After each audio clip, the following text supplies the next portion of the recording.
U.S. Congressman Corey Mills, who met with Syrian Transitional President Ahmad Shara, said that Shara could sign the Abraham Accords aimed at normalizing relations with Israel. Mills also signaled that sanctions could be lifted if Syria complies with U.S. demands.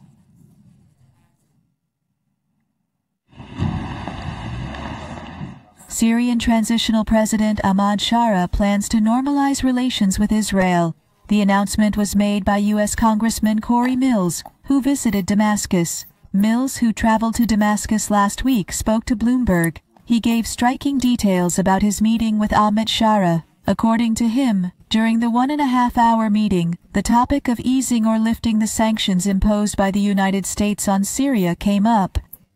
Mills listed Washington's conditions on the issue.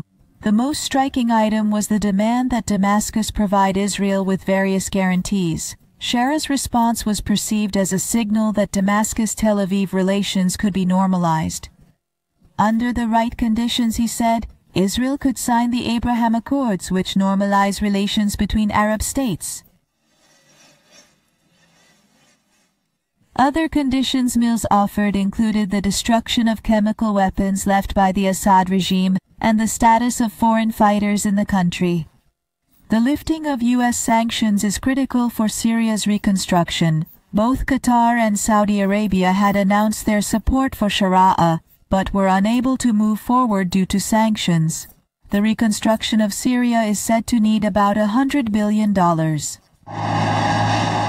Mills said that he would brief U.S. President Donald Trump on his meeting with Shara and that he would deliver a letter from Shara, but did not give any information about the content of the letter. The timing of the statement is remarkable, because just 2 days ago, 2 senior figures of the Islamajad organization were detained in Syria.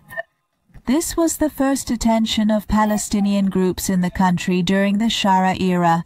Earlier, according to American media reports, the U.S. conditions for lifting sanctions on the Shara administration included the expulsion of Palestinian militias. Damascus was also asked to issue an official declaration banning the political activities of all Palestinian groups. These demands were made in order to allay Israeli concerns.